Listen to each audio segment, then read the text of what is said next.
Hello बच्चों, let's see the question. The question says that log x minus 1 to the base 0.3 is less than log of x minus 1 to the base 0.09. Then x lies in the interval. x किस interval में lie करेगा ये हमको बताना है. So first of all we can discuss the key concept for this question. So key concept says if we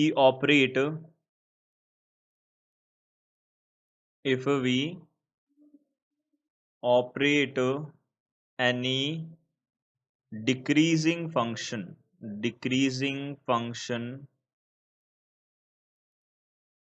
to an inequality, then the sign of inequality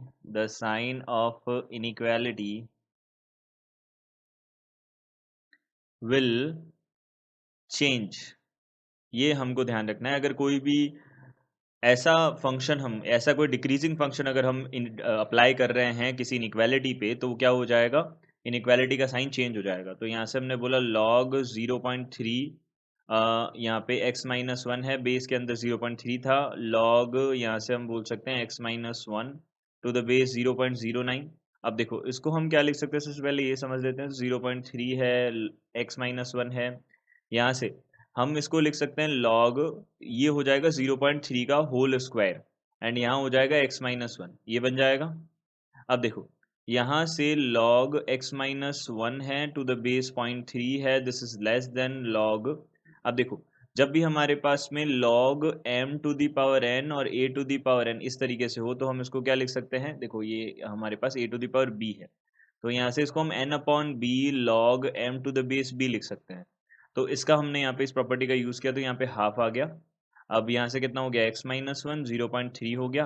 अब इसको 2 को हमने उधर की तरफ भेज दिया, तो 2 को उधर की तरफ भेज दिया, तो हमने एक प्रॉपर्टी का भी यूज़ करेंगे हम. log m to the power log n log m जो होता है वो किसके होता है, log m to the power n के इक्वल होता है. इसका भी हम यूज़ करेंगे. तो यहाँ से हमने क्या किया, यहाँ से हम क्या कर रहे हैं, देखिए यहाँ पे हमने 2 को इधर की तरफ भेजा, क्योंकि पॉजिटिव टर्म है, तो इनइक्वालिटी को अगर पॉजिटिव से मल्टीप्लाई कर रहे हैं तो हमारे पास इनइक्वालिटी का साइन चेंज नहीं होता है. तो यहाँ से कितना हो जाएगा, 2 log x minus one two the base 0.3, ये हो जाएगा हमारे पास, और इस लेस देन, ये बन जाएगा लेस देन, और यहाँ से आ जाएगा log of x minus one two the base, log of x minus one two the base 0.3 हो जाएगा. अब यहाँ से हमने इसको सिंप्लीफाई किया, तो log x माइनस वन का whole square to the base 0.3 is less than log x minus one, और यहाँ पे 0.3.